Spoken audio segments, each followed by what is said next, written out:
Este homem tem 30 anos, não é egípcio e sim hebreu, e acaba de receber o anel de governador do Egito, diante do olhar perplexo e incrédulo de toda a realeza e alto comando subordinado ao faraó. Como um jovem que chegou àquele país após ser vendido como escravo aos 17 anos por seus próprios irmãos, alcança tamanho destaque e responsabilidade, estando abaixo apenas do grande faraó. Esta é a história de José do Egito. José era o 11º filho de Jacó e o primeiro filho da esposa que mais amava, Raquel.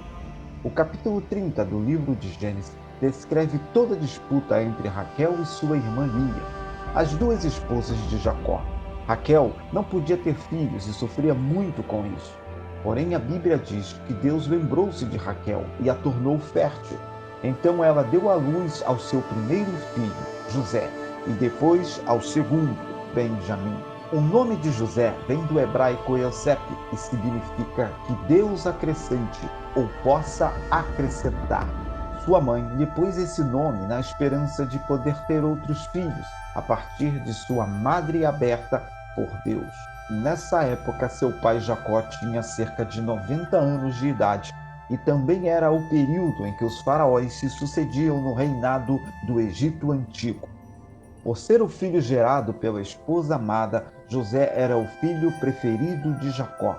Diz a Bíblia que José ganhou uma túnica especial de Jacó, o que demonstrava a sua predileção e causou ciúme de seus irmãos para com José.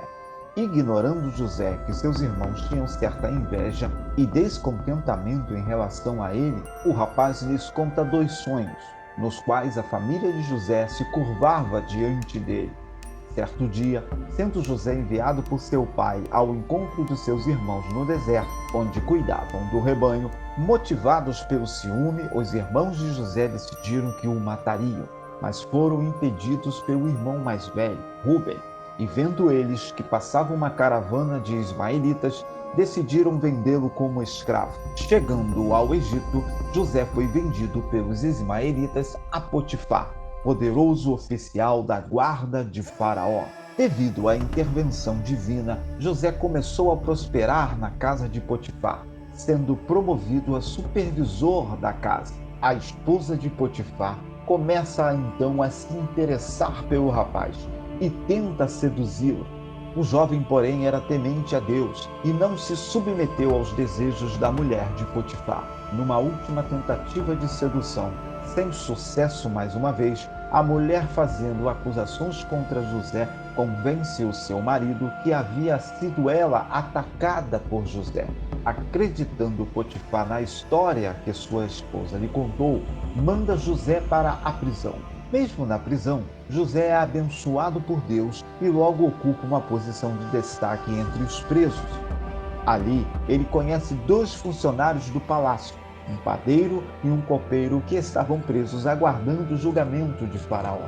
O padeiro e o copeiro sonharam em uma mesma noite e, contando o sonho a José, ouviram a interpretação do sonho e souberam. José revelou que em 3 dias o copeiro seria reconduzido ao seu posto no palácio. O padeiro, porém, seria condenado à morte. Após interpretar o sonho, José pediu para que o copeiro se lembrasse dele quando estivesse com Faraó e intercedesse a seu favor.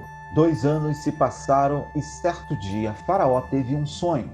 Nenhum de seus magos e conselheiros pôde lhe dar a interpretação. Foi aí que o copeiro se lembrou de José e contou a sua história a Faraó, que mandou que trouxessem José ao palácio imediatamente. No sonho, Faraó se via à beira do rio Nilo, quando viu 7 vacas bem gordas que pastavam junto à margem. A seguir, vieram 7 vacas bem magras e comeram as vacas gordas. Após terem comido as vacas gordas, elas continuavam muito magras. E isso deixou o Faraó muito preocupado. Ao ouvir o relato, José diz a Faraó que o sonho correspondia ao que Deus iria fazer. E haveria sobre a terra do Egito 7 anos de muita fartura, representados pelas vacas gordas. Mas depois haveriam 7 anos de fome tão severa que fariam com que se esquecessem do tempo de fartura representados pelas vacas gordas. Disse então José a Faraó: Portanto, Faraó, previna-se agora de um homem entendido e sábio e o ponha sobre a terra do Egito. Faça isso, Faraó, e ponha governadores sobre a terra, e tome a 5ª parte da terra do Egito nos 7 anos de fartura, e ajuntem toda a comida destes bons anos que vêm, e amontoem o trigo debaixo da mão de Faraó, para mantimento nas cidades, e o guardem.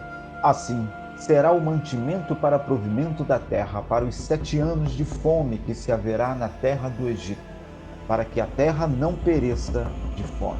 E esta palavra foi boa aos olhos de Faraó e aos olhos de todos os seus servos. E disse Faraó a seus servos: Acharíamos um homem como este, em quem haja o Espírito de Deus? Depois disse Faraó a José: Pois que Deus te fez saber tudo isto, ninguém há entendido e sábio como tu. Tu estarás sobre a minha casa, e por tua boca se governará todo o meu povo. Somente no trono eu serei maior que tu. Disse mais Faraó a José: Vês, aqui te tenho posto sobre toda a terra do Egito. E tirou o Faraó o anel da sua mão e o pôs na mão de José, e o fez vestir de roupas de linho fino e pôs um colar de ouro no seu pescoço. E o fez subir no 2º carro que tinha, e clamavam diante dele: Ajoelhai. Assim o pôs sobre toda a terra do Egito. E disse Faraó a José: Eu sou o Faraó, porém sobre ti ninguém levantará a mão ou o seu pé em toda a terra do Egito. E foi assim que um jovem de 17 anos que havia sido vendido pelos seus irmãos como escravo aos ismaelitas se torna, por um propósito de Deus, o governador do Egito. Gênesis, capítulo 41, do versículo 33 ao 46. No próximo vídeo, veremos o governo de José e o reencontro com seus irmãos. Muito obrigado.